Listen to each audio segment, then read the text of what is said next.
మిత్రులారా నమస్కారం. గద్దర్ గారి వర్ధంతి సందర్భంగా ఈరోజు జనసేన పార్టీ కార్యాలయంలోని ఆయన పుష్పాంజలి ఘటిస్తూ ఆయన చేసిన సేవల్ని గుర్తు చేసుకుంటుంది జనసేన పార్టీ. ఎందుకంటే ఈ తెలంగాణ రావడంలో ముఖ్య పాత్ర పోషించిన వ్యక్తి గద్దర్ అన్న.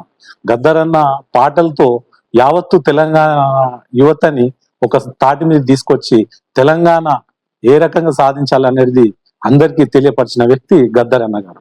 ఆయన వర్ధంతి సందర్భంగా ఆయన ఆశీస్సులని ఆయన ఆశయాలని మేము ముందుకు తీసుకెళ్తాం. ఎందుకంటే సమాజంలో ఈ రోజు చాలా మంది వెనుకబడ్డ వర్గాలు వెనుకనే ఉండిపోయారు.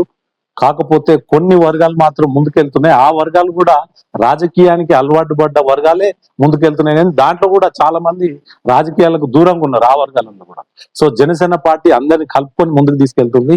జనసేన అధినేత శ్రీ పవన్ కళ్యాణ్ గారు ఆయన హెల్త్ బాగాలేనప్పుడు అపోలో హాస్పిటల్లో వెళ్ళి ఆయనతో మాట్లాడినప్పుడు నువ్వు తమ్మి రేపు నువ్వే ఈ రాష్ట్రానికి ఈ దేశాన్ని ముందు తీసుకెళ్లాలని చెప్పిన రోజు మేము మర్చిపోలేని రోజు. అందుకే మేము ఆయనని ఈ రకంగా గౌరవించుకుంటాము, గద్దర్ అన్న గారిని స్మరించుకుంటాము. సో ఈ గద్దర్ అన్న ఒక ఆశయాలని మేము ముందుకు తీసుకెళ్తామని మీ ద్వారా తెలియజేస్తూ సెలవు తీసుకుంటాం. జోహార్ గద్దర్ గారు, Amar high Amar high, Amar high Amar high. ఈరోజు శ్రీ ప్రొఫెసర్ జయశంకర్ సార్ జయంతి సందర్భంగా జనసేన పార్టీ ప్రధాన డిమాండ్ చేస్తుంది. తెలంగాణ సాధించడంలో తెలంగాణ రావడానికి ముఖ్య కారణం ప్రొఫెసర్ జయశంకర్ సార్. రాత్రి లేదు పగలు లేదు, ఎప్పుడు చూసినా నా తెలంగాణ అని పోరాటం చేసిన ఏకైక వ్యక్తి professor Jayashankar sir. Jayashankar sir చేసిన పోరాటమే ఈ రోజు తెలంగాణ సాధించుకోవడం జరిగింది. అది ఎవరైనా యువత అయినా నాయకులైనా ఎవరైనా మర్చిపోయే రోజు కాదు.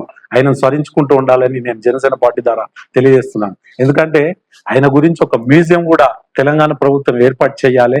ఆయన చేసిన చరిత్ర రాబోయే తరానికి తెలియడానికి మనము ఒక మ్యూజియం అనేది ఏర్పాటు చేయాలని ప్రధానంగా నేను ఈ యొక్క ప్రభుత్వాన్ని డిమాండ్ చేస్తున్నాను. ఎందుకంటే గతంలో 10 ఏళ్ళు పాలించిన పాలకులు మర్చిపోయారు ఆయనని. తెలంగాణ వచ్చిన తర్వాత ఆయనని వాడుకోవడం, పేరు వాడుకోవడం తప్ప ఎక్కడ కూడా ఆయనకు ఆ స్థాయిలో గౌరవం ఇవ్వలేదు అనేది మాకు ఇంకా కొంచెం ఎక్కడో ఉండిపోయింది.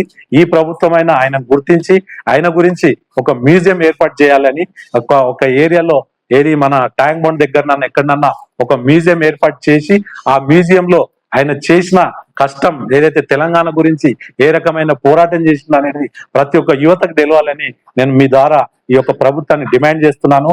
అదే రకంగా ప్రొఫెసర్ జయశంకర్ సార్ ఈ నేల ఉన్నంత వరకు ఆయన చరిత్రలో పేరుండిపోతుందని తెలియజేస్తూ మరొకసారి ఆయన జన్మదినం శుభాకాంక్షలు తెలియజేస్తూ ఆయన మనలో లేడు కాబట్టి ఆయనకు పుష్పాంజలి ఘటిస్తూ మేము సెలవు తీసుకుంటున్నాం. జై జనసేన, జై తెలంగాణ.